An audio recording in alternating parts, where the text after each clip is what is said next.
Boa noite, irmãos. A paz do Senhor a todos. Como é que vocês estão?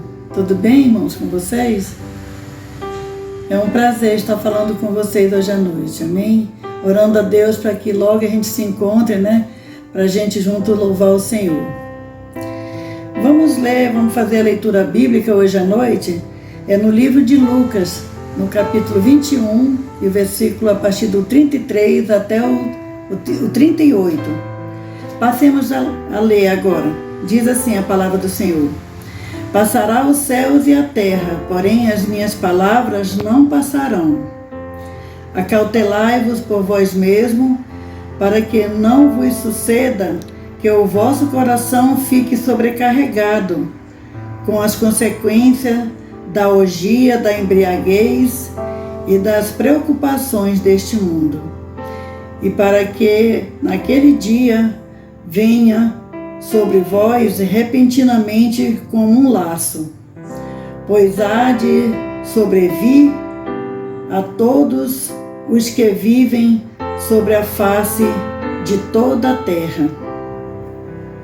Vigiai, pois, a todo tempo, orando, para que possais escapar de todas essas coisas que tem de suceder e está em pé na presença do Filho do Homem. E o versículo 37 diz assim: Jesus ensinava todos os dias no templo, mas à noite, saindo, ia pousar num monte chamado das Oliveiras. E todo o povo madrugava para ir ter com ele no templo a fim de ouvi-lo. Amém? Graças a Deus. Jesus estava aqui preocupado já, sabendo que ele ia para o céu, seus discípulos já aqui na terra, conhecendo a palavra, precisavam estar perseverantes, né? Precisavam saber que ele ia voltar, ele vai voltar, como todos nós esperamos a sua volta, né? E ele estava ali como um pai que se preocupa com seus filhos, exortando, ensinando, mostrando para eles o perigo que tinha deles ficarem, se afastarem dos caminhos, esfriar na fé, desistir de segui-lo. Então ele estava ali mostrando para eles, né, que eles precisavam ficar atentos. E essa palavra é para nós também. Nós precisamos ficar atentos, vigiando, orando, percebendo todas as coisas ao nosso redor, procurando entender a palavra de Deus na nossa vida, trazendo a palavra para o nosso viver e lutando pela fé, a não desistirmos até o dia da sua segunda vinda, né? Que ele vem para buscar o seu povo. Então agora nós vamos orar, todos nós vamos orar, vamos interceder, todos nós. Então vamos. Pai, em nome de Jesus, nós estamos aqui na Tua presença, Senhor. Queremos Te agradecer, meu Deus, por esse momento, mais um domingo em que nós vamos estar na presença do Senhor. Queremos Te agradecer pelas bênçãos recebidas das Tuas mãos, Senhor. Muito obrigado, Pai, pela vida, muito obrigada pela maneira como o Senhor tem nos guardado, tem nos protegido, tem nos ajudado, Pai. Tem assistido conosco todos os dias, Senhor. Como o Senhor disse na sua palavra, que estaria conosco todos os dias, até a consumação do século. Então nós cremos que o Senhor está conosco, Senhor. Nessa noite nós agradecemos mais uma vez, colocando a nossa vida no Teu altar, para que a palavra entre em nossos corações, para que assimilemos a palavra de maneira saudável, de maneira que nós possamos crescer na graça e no conhecimento de nosso Senhor e Salvador Jesus Cristo. E nós agora queremos mais uma vez dizer obrigada, Jesus. Muito obrigada. Fica conosco hoje e para sempre. Amém e amém, Senhor.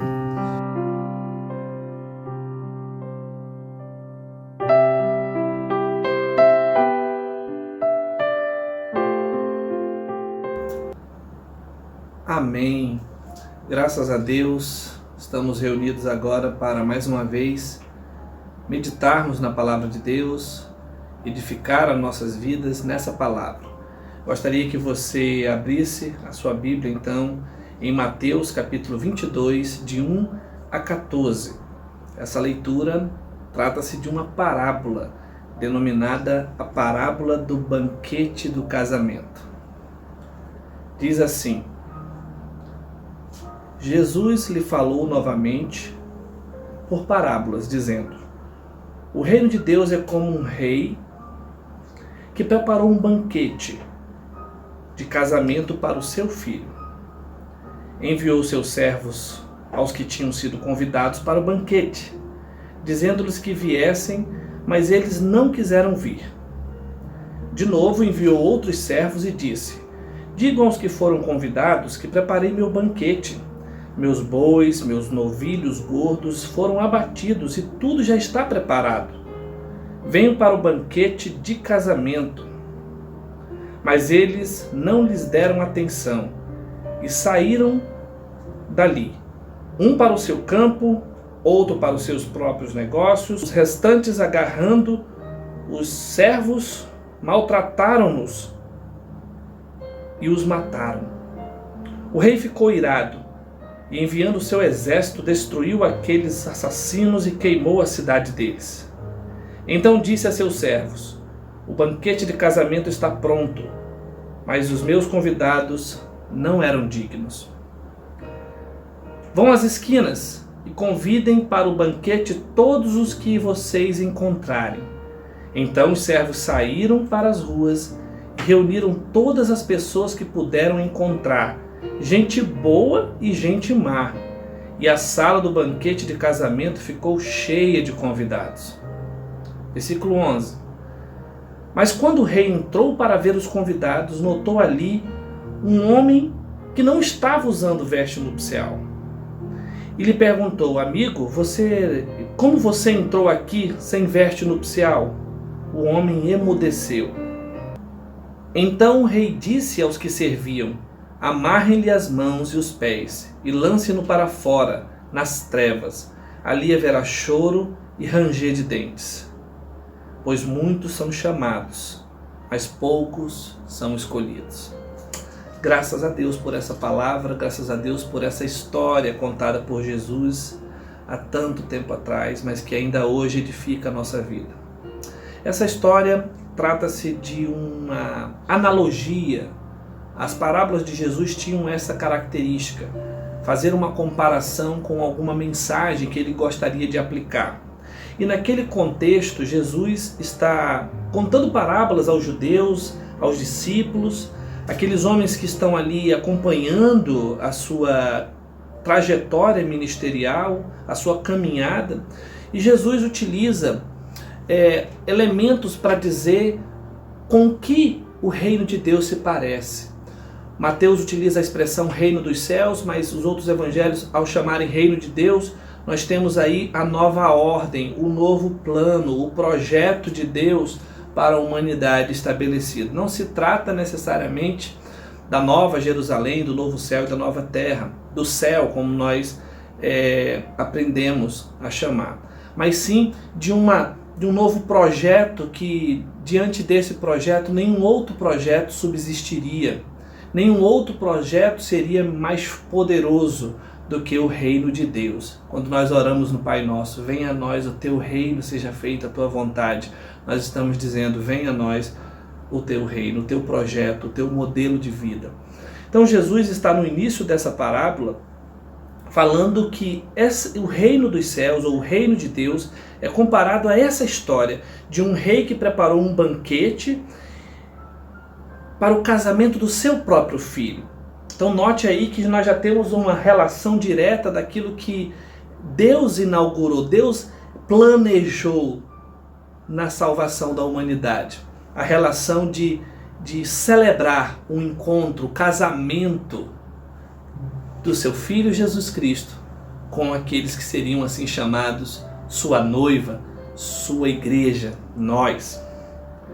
Então a parábola explica que ele enviou seus servos para que para todos aqueles que haviam sido convidados para o banquete. Havia um costume na época que as pessoas elas eram bem antecipadamente avisadas de um grande banquete. E quando chegava o momento, esse convite era então enviado novamente, uma vez que eles já sabiam desse projeto. Então é interessante que você note nessa analogia aquilo que, nesse contexto, os judeus já sabiam da existência de um Messias, já sabiam de um projeto, mas na cabeça deles ainda muito limitado ao nacionalismo judaico, ao projeto de nação, mas que eles não conseguiam romper com essa ideia de um reino que fosse universal, de um reino que fosse absolutamente maior do que aquilo que eles imaginavam. Então já havia previamente uma noção por parte de todo judeu de que um reino viria. Então por isso que o convite, quando chegou o momento, quando chegou o grande dia do encontro, esse convite é novamente enviado, como se fosse um aviso: atenção, chegou o momento, esta é a hora, uma proclamação daquilo que eles já sabiam antes. E o texto diz então, no versículo 4, no versículo 3, que ele enviou os servos, dizendo que viessem agora, mas o que diz o versículo? Eles não quiseram vir. O versículo 4, nós temos a história continuando com a seguinte ideia: de novo enviou outros servos e disse: digam aos que foram convidados que preparei meu banquete. Quer dizer, esse segundo momento, esse segundo envio de novos servos, que representa aqui, dentro do contexto judaico, dentro do contexto de plano de Deus com Israel, todos os profetas que foram enviados de diferentes formas e maneiras, e o tanto quanto eles foram rejeitados. Porque nessa passagem, nessa analogia, para representar o modo carinhoso como Deus chama, como Deus imagina esse convite, introduzindo elementos que eram chamativos, quer dizer, uma festa, um casamento, uma grande celebração. O que há num grande casamento, se não muita festa, se não muita comida? Então aqui no versículo 4 nós temos essa expressão: digam a eles que eu preparei um banquete. Meus bois, novilhos gordos foram abatidos, já está tudo preparado. Digam assim: venham todos para o banquete do casamento. Então é como se Deus estivesse mais uma vez dando uma oportunidade, fazendo um novo chamamento nessa analogia. Mas eles não deram atenção. O versículo 5 diz: e saíram. E olha só, nós já temos aqui agora uma resposta daquilo que não somente no primeiro momento eles rejeitaram, eles não quiseram vir, mas agora já há uma justificativa na resposta. Eles não quiseram vir porque o texto responde: porque eles estavam dando atenção a outras coisas. Uns, diz aqui o texto, foram para o seu próprio campo. Essa tem uma analogia bem interessante, uma representação, uma simbologia. Foi para o seu campo, outro para os seus negócios. Quer dizer, como nós poderíamos traduzir essas duas palavras, campo e negócio, se não projetos próprios? Se não aquilo que realmente me importa, me interessa. Eu não estou interessado nesse casamento, nessa festa, né? Mesmo que eu já tenha sido enviado antes, porque no mínimo a pessoa não tinha o mínimo de consideração com aquilo que ela já estava sabendo. Mas ela reduziu uma ideia que seria algo maravilhoso para a esperança da vida dela ao seu próprio projeto, ao seu próprio campo, ao seu próprio negócio, às coisas, por assim dizer, desse mundo. E é importante a gente dar uma pausa nesse momento aqui, porque a história ela vai tomar contornos mais pesados, muito pesado inclusive, de violência na analogia que Jesus está falando. A outra passagem que nós meditamos nessa mensagem está em Lucas, como já foi lido na leitura bíblica, no capítulo 21 de Lucas. Há uma palavra poderosa da parte de Deus no versículo 33. Os céus e a terra passarão, mas as minhas palavras jamais passarão. É como se você pudesse pegar esse versículo e relacionar a palavra do convite, a palavra do chamado. Qual foi o dia que Deus chamou você? Você se lembra? quando você ouviu a voz de Deus pela primeira vez, você que nos ouve essa noite, hoje Deus pode falar e você também pode ouvir se você ainda não ouviu a voz de Deus. E o que é maravilhoso no chamado de Deus é que Ele chama você pelo nome. Ele já te diz, olha, eu tenho um plano para você. Eu estou chamando para inserir você num novo projeto de vida que está infinitamente superior a todos os campos, a todos os negócios, a todos os projetos humanos com os quais você dedicou tanto tempo, mas ainda vive infeliz, mas ainda vive em busca de algo que te complete. Essa palavra, nesse momento, os céus e a terra passarão, os tempos, as eras, as histórias, a consumação do tempo, da história, mas as palavras de Deus permanecem para sempre. Ele é fiel, como diz a palavra, e a sua palavra não pode mentir. E olha, essa relação de preparo, de atenção para o chamado, porque Deus está chamando nos últimos dias. Eu tenho ministrado as oportunidades que tenho para falar nessa rede social, aos amigos, aos irmãos, aqueles que conhecem e estão sintonizados, carregam a mesma fé, a mesma esperança de que esses são dias que Deus está fazendo a igreja de novo. Foi uma coisa que veio no meu coração e eu tenho dito isso com muita esperança. Deus fazer a igreja dele de novo nada mais é do que aquilo que já está escrito lá em Efésios, quando você vê ali a comparação de Jesus e a noiva, que ele está preparando uma noiva, ataviando-a, está adornando-a, ele está limpando-a, purificando-a. Quantas vezes na história do cristianismo a igreja se corrompeu, a igreja se desviou do caminho, assim como Israel no passado. Há uma sombra nisso aí, né? Há uma relação do que o Israel, a nação, o plano pessoal ali de Deus no Antigo Testamento, com o novo Israel, que é a igreja, e o modo como a igreja caminhou, se desenvolveu na história. Nós temos o privilégio hoje de estarmos vivos em 2020, estarmos acompanhando a consumação desse tempo e conscientes de que a palavra de Deus permanece a mesma. Aqueles que creem, aqueles que fazem da sua própria vida um canal de bênção e esperança para aqueles que estão ao seu redor.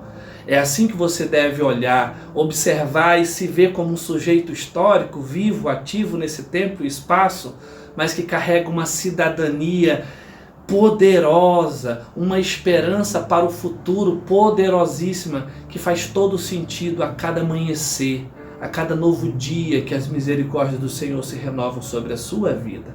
Então é importante que esse momento da mensagem você compreenda que essa analogia, essa história da parábola do banquete desse casamento, ela começa a anunciar um chamado.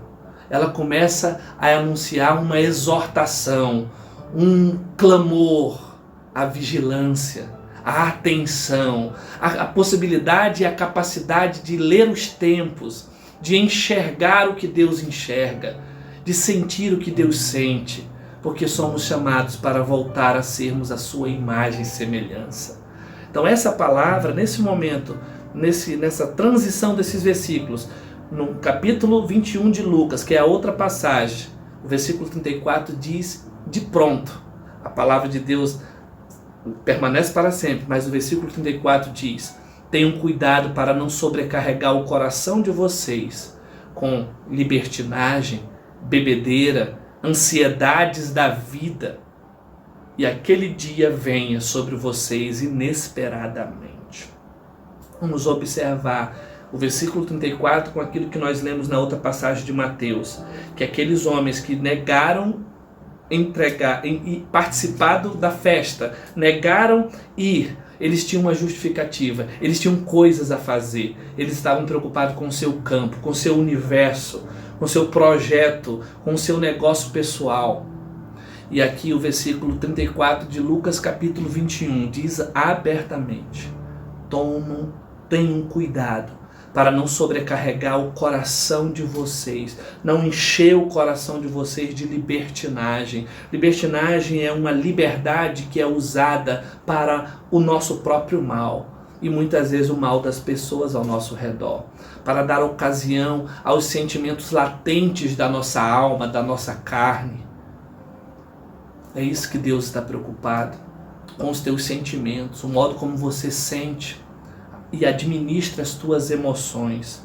Bebedeira, aqui nós não estamos aqui necessariamente falando do álcool em si, porque isso também causa embriaguez e distúrbios da ordem, né? Afeta a nossa consciência normal, mas tudo aquilo que realmente nos tira de uma posição, de uma caminhada reta, racional, equilibrada, com bom senso. Então há um alerta para nós hoje como igreja. Não sobrecarregarmos o nosso coração, não estarmos bêbados com os projetos do mundo, com os projetos desse tempo. As ansiedades da vida, aquilo que perturba. Hoje nós temos visto como nunca antes essa palavra tão em voga, tão, rotineiramente sendo dita, ansiedade. As pessoas sofrendo nas suas emoções, porque não sabem o futuro, não carregam a esperança do amanhã. E a nossa fé, e quantas vezes cantamos o cântico que diz que porque Ele está vivo, eu posso crer no amanhã. Nós carregamos e andamos a cada dia com essa certeza de que um dia para ser vivido é um dia para ser vivido com muito propósito, com não mais desperdício de tempo. E por falar em tempo, recentemente eu assisti um vídeo do pastor Cirilo, faço menção ao nome dele porque publiquei na minha rede social, e um vídeo tão curto, de 1 minuto e pouco, ele não deixa de dar a sua opinião acerca dos problemas do nosso tempo, que é o nosso cronos, a nossa cronologia humana, o nosso projeto, o nosso campo, o nosso negócio, que o texto diz, sabe? Ele afirma categoricamente, e eu creio nisso, de que não deve haver acepção de pessoas na terra. Nós não podemos tratar as pessoas diferente porque elas são índios, porque eles são índios, porque são negros, porque são mulheres, enfim, não importa. A raça, ele estava falando no vídeo sobre o evangelho ser plenamente contra toda espécie de discriminação, porque de todos os povos, de todas as diferenças, ele fez um só povo, redimido no seu sangue. Nós temos a imagem e semelhança de Jesus, apesar de sermos tão diferentes. Esse é o maior projeto do reino de Deus, nos tornar homens tão limitados, pecadores, cada um com um olhar diferente, linguagem, ou ideologia, ou às vezes opiniões de ordem econômico, político e social, mas em Cristo é um ajuntamento de discípulos que pensam como Jesus. Por isso que nós devemos ser, sim, contra toda espécie de discriminação, contra o racismo. Mas o Cirilo me chamou a atenção nesse vídeo que eu publiquei, quando ele diz: cuidado com o cronos, cuidado com o tempo que você perde no cronos. Quantos de nós ultimamente não têm dado muita atenção ao seu próprio campo, à sua própria posição humana, até razoavelmente plausível, do ponto de vista da ideia, se justifica. E quantas pessoas estão aí há tanto tempo e esqueceram que existe um kairos, um tempo que é eterno, que ele condiz com a nossa existência, um tempo no qual eu vivo esse tempo imanente, ou seja, esse tempo terreno, sabendo quem sou em Cristo Jesus como cidadão dos céus, cidadão do reino dos céus, entende? Não é que nós negamos a nossa existência aqui, não, é que nós vivemos a nossa existência aqui com um código do reino de Deus, o reino dos céus, com a impressão digital, com a identidade, sabe? Aquela identidade que você tem, com o CPF que você tem, que diz respeito a homens e mulheres que já abandonaram, já deixaram em segundo plano todos os seus campos e negócios, de modo que o Cronos tem a sua importância devida no dia a dia, porque somos seres sociais, seres humanos, mas nós não tiramos os olhos do nosso Salvador. Nós não tiramos os olhos de Jesus. Quanto tempo faz que você não ouve a voz do Senhor Jesus? Quanto tempo faz que você não recebe uma instrução na palavra? O texto diz claramente: tomem cuidado, atenção, para vocês não se sobrecarregarem com o Cronos, com a libertinagem, com a bebedeira, com as ansiedades da vida, de modo tal, ou seja, não é que essas coisas não tenham a sua devida importância, mas estarem sobrecarregados de tanta coisa material, de tanta coisa carnal própria desse campo, que nós não possamos mais ouvir o convite, o chamado para o banquete. O dia está chegando, e o texto diz claramente, de modo que aquele dia venha sobre vocês inesperadamente e você seja pego de surpresa. Porque ele virá sobre todos os que vivem na face de toda a terra. Estejam sempre atentos e orem para que vocês possam escapar de tudo que está para acontecer e estar de pé diante do Filho do Homem. Essa é a palavra de exortação para a nossa vida hoje, de modo que a gente esteja, como diz a outra canção que tantas vezes cantamos, quando o grande dia chegar. Ah, quando o grande dia chegar, poder dentre tanta gente, irmãos e irmãs, amigos e amigas, estar de pé. Quem está de pé não está dormindo, não está com sono, não está vacilante, não está tropeçando na vida. Como muitas vezes até os discípulos dormiram no barco, se apavoraram no barco, dormiram na hora mais importante de guerra espiritual que Jesus estava pronto a enfrentar no Getsêmani. Por isso que Jesus respondeu que nós deveríamos orar e vigiar a todo tempo, porque a carne era fraca. A carne é fraca que não, necessariamente não está só falando do pecado que nos assedia de perto, mas de que todo projeto humano é fraco. E o reino de Deus é poderoso em obras, em virtude. É por isso que nós estamos aqui nessa noite dizendo para você, fique atento, para que naquele dia você possa ser achado e fique de pé. Muito interessante o final dessa passagem, eu vou já retornar para darmos um fechamento nessa explicação, nessa mensagem, que diz que Jesus passava o dia inteiro ensinando no templo. E o templo aqui tem uma representação, tem uma simbologia. Templo é o templo da religião, é o templo do judaísmo. O templo é o lugar que nós deixamos de congregar nos últimos 3 meses. O templo é o lugar e o espaço onde de tantos benefícios nós encontramos na vida da igreja normal, mas que aprove a Deus. E se você ainda não entendeu, ouça. Deus está fazendo algo. Não precisa você ficar preocupado com o templo, com o horário do culto, com o retorno. Deus proverá, como disse Abraão. Deus proverá para si mesmo a solução. E para si mesmo, nesse momento, Ele quer a igreja. Para si mesmo, Ele quer a igreja entendendo o que Ele está fazendo. Essa é uma palavra profética sobre a sua vida. Você é a igreja, não é o templo. Embora Jesus tenha passado o dia todo, como diz o texto, no templo ensinando, Ele usava do lugar e do espaço que Ele podia para atrair e ensinar as pessoas. Mas sabe aonde Ele passava a noite? No Monte das Oliveiras. De modo que o povo todo, de manhã cedo, já ia para o templo para ouvi-lo. Há um sentido na relação com a religião aí profundo, de que nós não vamos negar que somos, a própria sociologia diz isso, que a religião é um fato social, de que nós somos seres que temos a necessidade do religare, né, que quer dizer, a palavra religião, que quer dizer essa relação de religação, de religar com aquilo, com o transcendente, com o espiritual.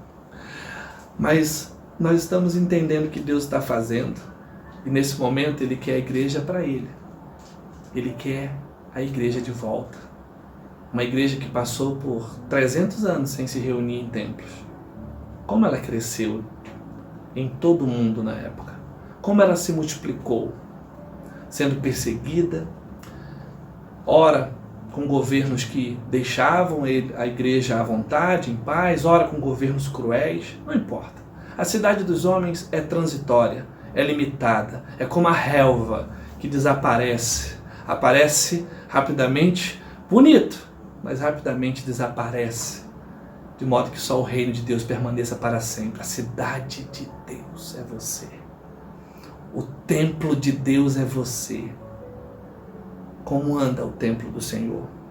Como anda o horário do culto no templo do Senhor, que é você? Como anda o horário da meditação da palavra, da vigilância da oração e do louvor? É você que deve funcionar. É você que deve estar aberto, não as portas de um prédio. Embora seja importante, embora tenha sua importância, embora seja um campo, embora para alguns até seja um negócio, como diz o texto. Mais importante do que as portas de um templo aberto é as portas de uma igreja viva, organismo composto por homens e mulheres libertos do pecado, que caminham na justiça do reino de Deus diariamente e que não olham para a direita e nem para a esquerda, mas mantêm o seu caminho reto, olhando tão somente para o autor e consumador desta fé, desse projeto que não cabe em religião alguma, que é o reino de Deus, é o reino dos céus. Continuando, a parábola diz que eles estavam ocupados repetindo com seu campo, com seus negócios. Só que outras pessoas, ao invés, não bastou apenas dar as costas ao convite, não bastou apenas se preocupar com o seu campo, com o seu negócio, fizeram mais, fizeram pior. Por isso que eu falei há pouco que essa história ela ganha um contorno terrível, de uma perversidade incrível, para ser apenas uma historinha, para ser apenas uma parábola. Está dizendo, o rei, os restantes, versículo 6, agarrando os servos, maltrataram-nos e os mataram. Aqui há uma representação clara, uma simbologia exata de tantos homens e mulheres de Deus que foram enviados para falar a verdade de Deus e foram mortos. Foram retirados do status quo da religião. Essa semana nós lembramos a história denominacional da Assembleia de Deus, que começou com um movimento livre, um movimento que não tinha nenhuma intenção de se parecer com uma denominação, uma instituição religiosa. A história como a fé pentecostal nasce no Brasil é com esse sentido, de movimento apostólico, de movimento de retorno à igreja, de se fazer a igreja de volta, trazer a igreja de volta, se fazer a igreja de novo. E aquele casal que nós tanto aprendemos da história, Gunnar e Frida Wingre, foi um casal que plantou a semente do Evangelho em Belém do Pará, se espalhou por todo o Norte, Nordeste, Brasil. Hoje se transformou em muitas igrejas e convenções gerais e convenções, instituições, as quais são compostas por tantas pessoas sinceras, por tantas pessoas honestas na sua relação de chamado com Deus. Mas sabe o que me impressiona? É que no começo, esse casal, a própria Frida Wingre, uma mulher que estava vivendo à frente do seu tempo, foi rejeitada pela instituição. Foi rejeitada com as suas ideias do projeto, o projeto do reino de Deus. Como assim rejeitada? Você que me ouve nessa mensagem, você pode pesquisar depois. O que os últimos pesquisadores fizeram. Recuperaram a memória para que a igreja seja mais verdadeira, para que a igreja não repita os mesmos erros. Porque, assim como a nação de Israel, a instituição do judaísmo, matou muitos profetas, a igreja também tem seus mártires, que ela mesma fez, que ela mesma produziu. Ela só sonhava com uma igreja livre, em que homens e mulheres fossem tratados como iguais. Ela sonhava com uma mulher que pudesse também ser pastora, que pudesse subir no púlpito e pregar o Evangelho. Ele sonhava com uma rádio, com um seminário teológico. Essas três demandas, eles foram arbitrariamente vencidos pelo poder da religião, da instituição, de uma hermenêutica rígida, de uma ortodoxia que enrijece não somente o reino de Deus, enrijece a letra, mas como também produz a morte das pessoas. Morte espiritual e até morte física. Deus está fazendo a igreja de novo. Esse é o momento de você olhar para você e não se desculpar por nada. Não esperar de ninguém, mas olhar tão somente para a tua própria vida e ser vigilante, ser uma atalaia também acima da muralha, que está enxergando o que ninguém enxerga e que está proclamando o que está vendo. Enquanto ninguém está vendo, você está vendo. Mesmo que não te ouçam, mesmo que você seja mais um daqueles que foram mortos por causa da verdade. Nós estamos nesse tempo. Uma parábola que vem ao nosso coração e está categoricamente dizendo que os restantes, gente que tinha toda uma história de relação com essa história, com a ideia de um Messias, com a ideia de um reino, mataram os profetas. Não pouparam nem o Filho de Deus. Ele também foi entregue às mãos dessa gente e foi morto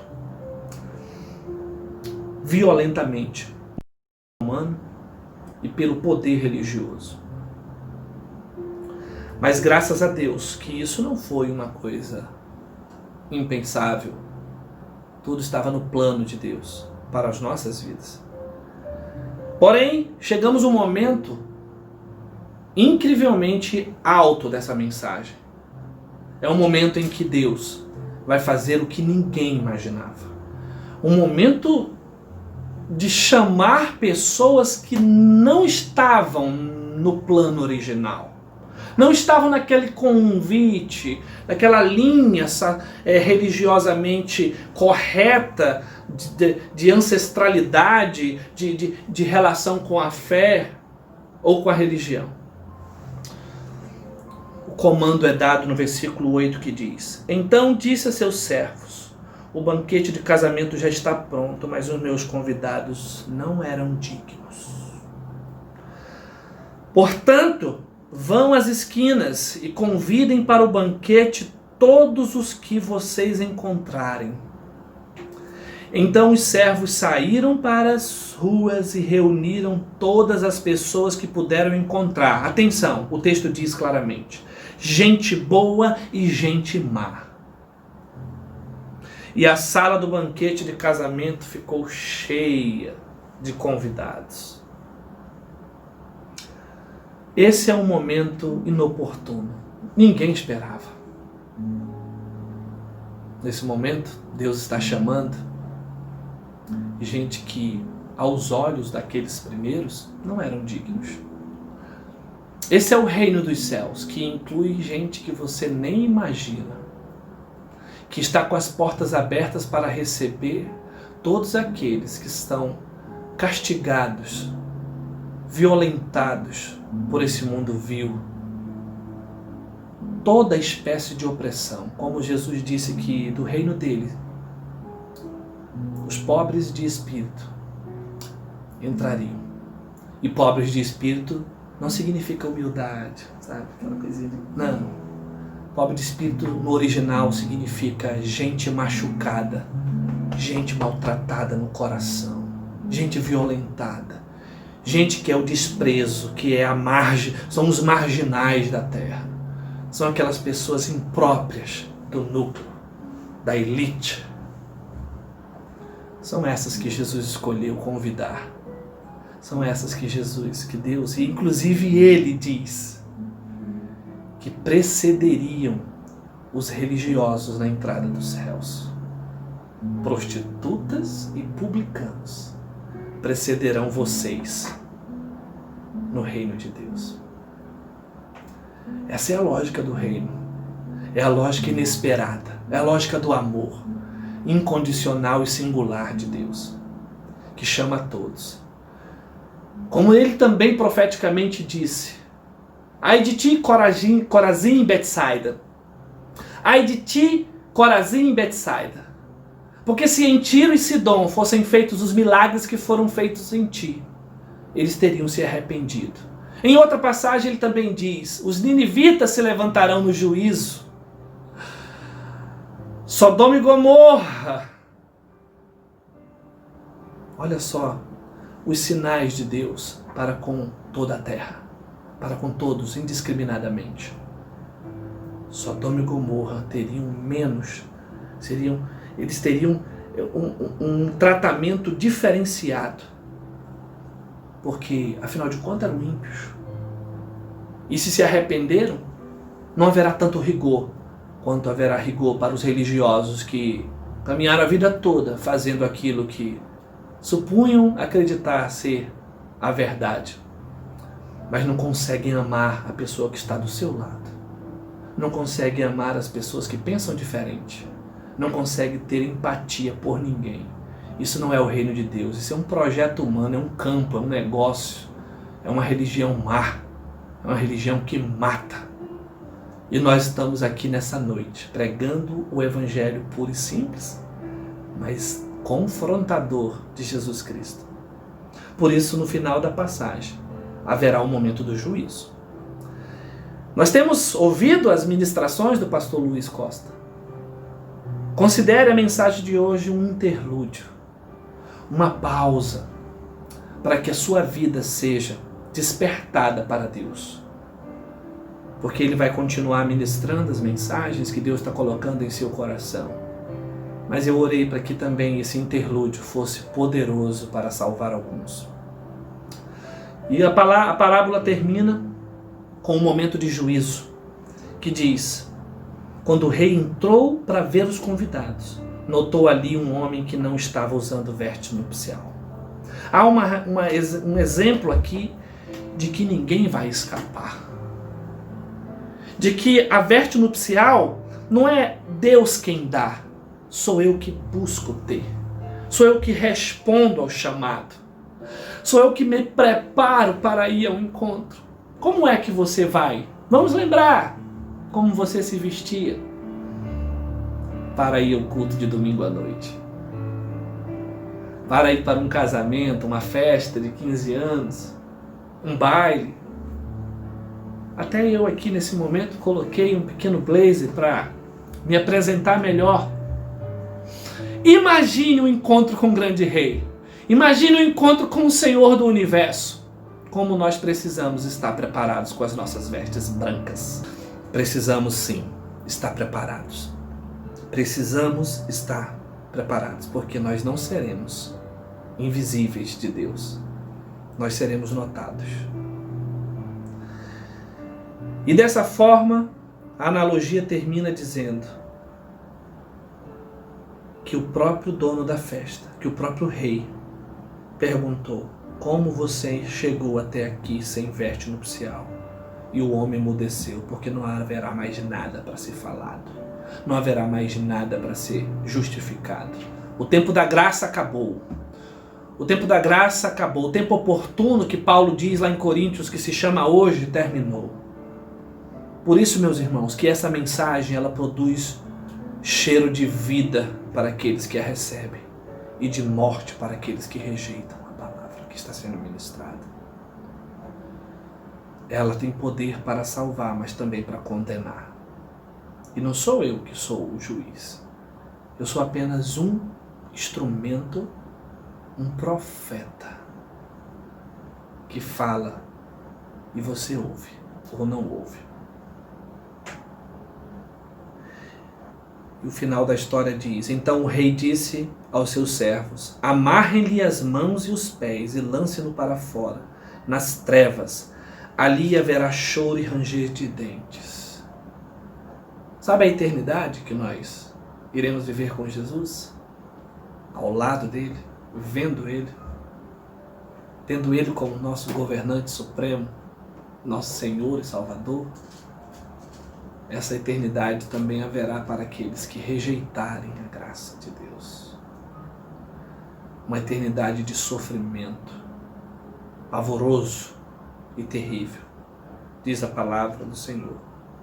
As palavras dele não mudam, permanecem para sempre. pois muitos são chamados e poucos são escolhidos. Eu gostaria então agora de fazer uma oração para que essa palavra encontre lugar no seu coração, para que o Cronos não te atinja de tal modo que você esqueça quem você é em Deus. Nesse momento, feche os seus olhos e afirme a fé. Tenha fé nesse momento para que você seja um discípulo, uma discípula de Jesus, preparado para aquele grande dia, quando ele chegar. Você está de pé diante do Filho do Homem. Querido Deus, nós te agradecemos, porque até aqui o Senhor nos ajudou. Nessa noite, eu não sei quantas pessoas estão assistindo, eu não sei quem são elas, mas eu sei que o Senhor falou aos nossos corações e que a mensagem foi dada. Vem, Senhor Deus, corrigir a tua igreja, vem exortá-la, vem fazê-la caminhar como o corpo de Cristo, não desajustado, não manco, Senhor, não doente, não trôpega. Não permita isso, Senhor, mas que ela seja prevalecente, que ela cresça com maturidade, com olhos espirituais, com influência na nossa terra, na nossa cidade. E que quando aquele dia chegar, Senhor, homens e mulheres que guardaram o seu coração do Cronos, do poder do Cronos, do sobrecarregar desse mundo, sejam encontrados em pé, porque o seu coração, seus corações estavam em ti, seus corações estavam em Deus, do tempo Kairos, do tempo da eternidade, do tempo da salvação, do tempo da libertação. Derrama sobre nós essa noite esta graça, Senhor, em nome de Jesus. Amém e amém. Senhor, abençoe a sua vida grandemente nessa palavra. A graça do Senhor Jesus Cristo, o amor de Deus, nosso querido e eterno Pai, a comunhão e as consolações do Espírito Santo do Senhor nosso Deus, seja com a sua igreja hoje e para todos sempre. Só aqueles que creem digam amém. Amém. Glória a Deus. Deus abençoe. Feita a tua cruz, então correrei para a tua cruz, correrei, não fugirei, em ti me esconderei, crucificado contigo estou. Oi Brasil, a paz do Senhor. Eu me chamo David Perman Wingren e sou bisneto de Gunnar e Frida Wingren. Eu sou casado com Nathalie e temos uma filha chamada Estelle. Nestes 109 anos, vocês vão conhecer melhor a família Wingren. Vivemos na Suécia, mas temos uma ligação especial com o Brasil. A história da nossa família teve muitas lutas e sacrifícios, mas teve também a mão de Deus, guardando e abençoando. Nossa história começa nos idos de 1870. Suécia, 1879. Um jovem fala com Deus. Seu nome é Adolfo Frederico Wingren. Ele começou a trabalhar muito cedo e estudou pouco. Não havia igreja nem crentes onde vivia, mas ele foi visitado por Deus e sentia muita paz e alegria quando falava com ele. Neste dia, ele apresenta o seu primeiro filho, Adolfo Gunnar Wingren, ao Senhor. Já no final da adolescência, a chamada de Deus começou a arder no coração de Gunnar. Aos 19 anos, ele fez um período da escola bíblica em seu primeiro estágio evangelístico. No final de 1903, aos 24 anos, ele partiu para os Estados Unidos, onde ingressou no Seminário Teológico Batista Sueco.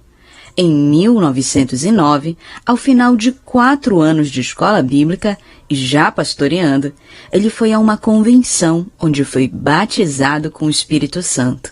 Neste mesmo ano, ele conheceu Daniel Berg e recebeu a profecia com a chamada para o Brasil. Gunnar Wingren e Daniel Berg chegaram a Belém em 19 de novembro de 1910. 7 meses depois, a igreja foi fundada em 18 de junho de 1911. A missionária e enfermeira Frida Strandberg chegou 7 anos depois, aos 26 anos, e já comprometida com Gunnar.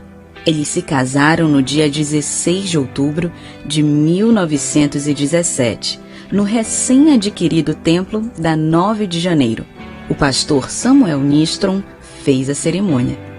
No mesmo dia em que Deus dissera a Gunnar Wingren em profecia, através do irmão Adolfo Udin, que ele deveria ir para o Pará, veio também uma palavra que ele se casaria com uma moça cujo sobrenome era Strandberg.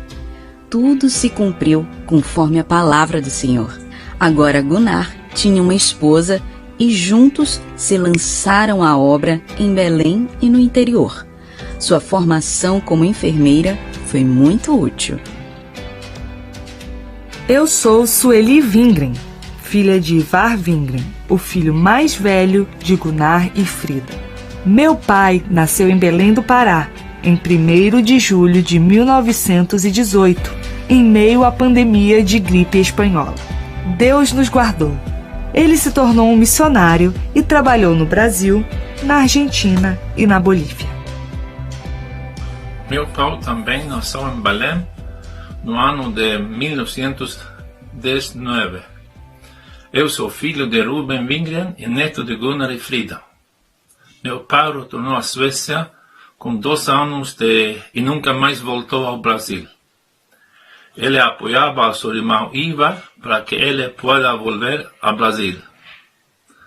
Ruben, meu pai, se tornou um pastor na Suécia e conduziu a muitas pessoas, a mim e meus irmãos, ao Senhor. Eu também he trabalhado como pastor em Suécia e missioneiro em Bolívia. Pido suas orações porque eu sou mal de saúde. Tenho um câncer benigno. Obrigado por suas orações. Um grande abraço e muitas bendições de Deus les desejo em seu aniversário. Deus les bendiga. Margit Wingren, a terceira filha do casal, nasceu na Suécia, num período de descanso da família Wingren. Ela era a filha mais velha e foi ela que cuidou de sua mãe Frida nos últimos dias de vida. Ela estava ao seu lado quando partiu para o Senhor. Foram dias muito difíceis para a família. Astrid Wingren nasceu em Belém do Pará em 1924. A família agora tinha 4 filhos lindos que traziam muita alegria aos pais. Quando ela tinha apenas 2 meses, os Wingren mudaram de Belém para a então capital da República, o Rio de Janeiro. Não foi uma decisão fácil, mas eles foram debaixo da firme convicção da direção do Senhor. Bertil Wingren nasceu no Rio de Janeiro em maio de 1926. Ele nasceu num período de intenso trabalho e crescimento da igreja. O ano de 1930 foi marcante. A saúde do pastor Gunnar Wingren estava muito frágil. Mesmo assim, trabalharam muito. Viajaram pelo Brasil, ensinaram, pregaram em igrejas e presídios. Muitas conversões e batismos em água. Foi realizada a primeira Convenção Nacional de Pastores do Brasil. Escreveram muitos artigos. e Frida compôs um de seus mais belos hinos. Ele foi publicado no jornal O Som Alegre em agosto de 1930 com o título Cântico do Evangelista. É o hino de 394 da nossa harpa, que hoje se intitula A Mão ao Arado. A letra nos permite vislumbrar o que se passava no coração da compositora.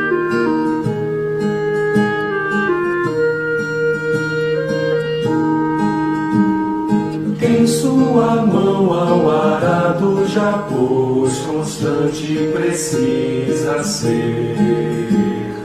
O sol declina e logo após vai escurecer. Avante em Cristo pensando, em oração vigiando, com gozo e amor trabalhando pra Deus Senhor.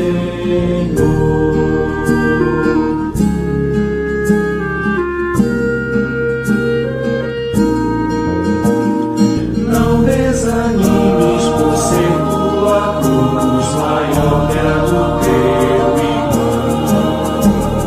A mais pesada levou teu Jesus, te consola então.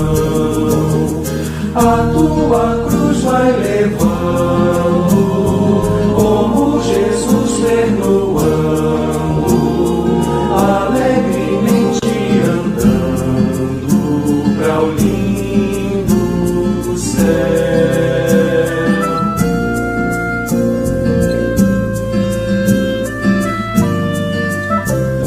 Quando enfim tu largares a cruz, Jesus te coroará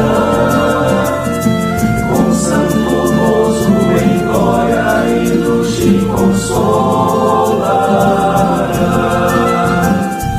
Esquecerás teus lidares, tribulações e pesares, quando no céu desfrutares perfeita.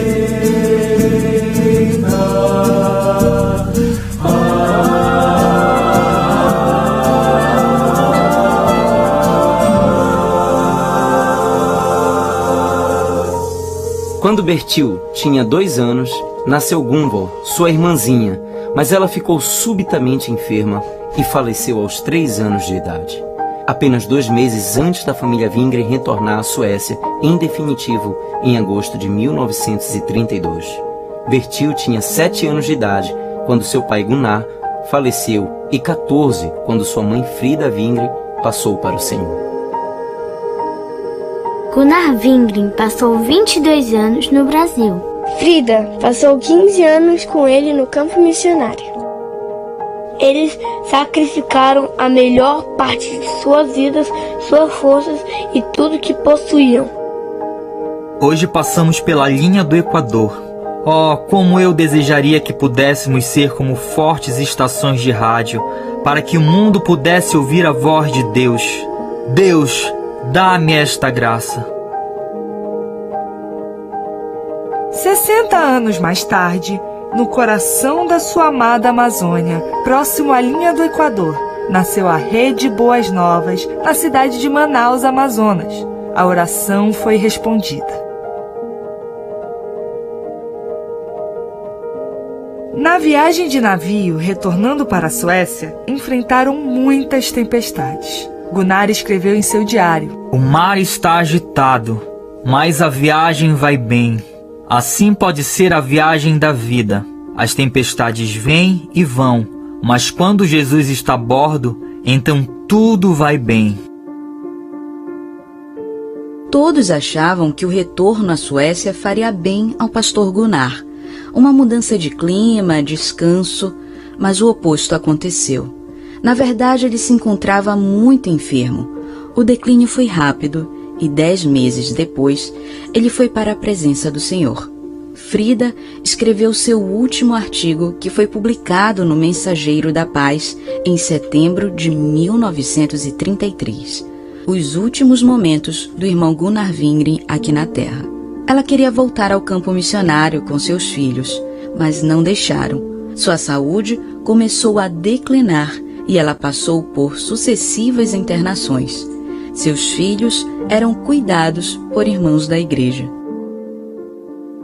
Em 1940, após 7 anos de enfermidade, Frida passou para a eternidade aos 49 anos, deixando órfãos 5 filhos. Foi um tempo muito difícil para a família Wingren. Tudo parecia arruinado pela visão humana, mas não estava, porque a mão de Deus estava sobre eles. Antes de Gunnar existir, seu pai fizera um compromisso com Deus. Jag ska berätta lite kort att min syster Hanna har flyttat till en plats som heter Rönninge. Och det är väldigt nära där jag är just nu. Här finns en församling som hon och hennes familj går i. Och när hon lärde sig församlingens historia så visade det sig att en av grundarna hette Adolf Eriksson.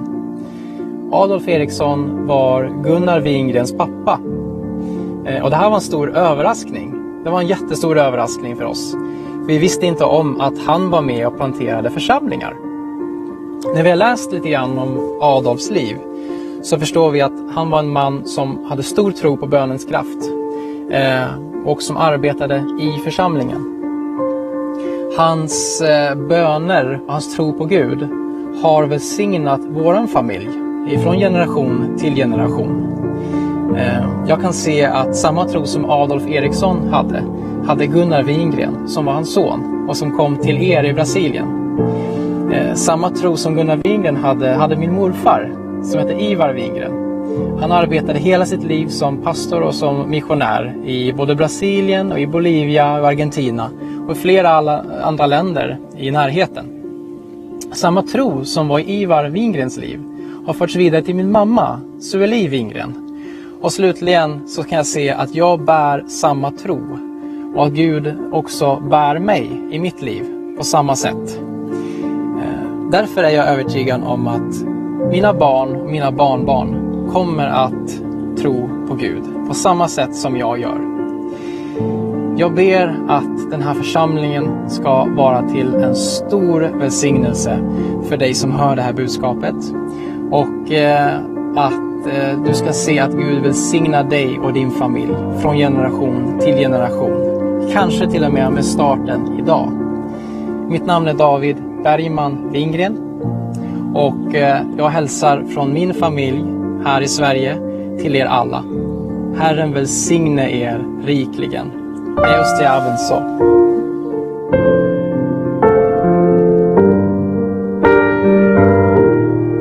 Deus escolheu a minha família com sua graça, nos alcançou. Somos herança do Senhor, uma promessa àqueles que temem a Deus e andam nos caminhos seus e seu eterno amor. Feliz serás e tudo te irá bem, tua casa, teus filhos, teus bens.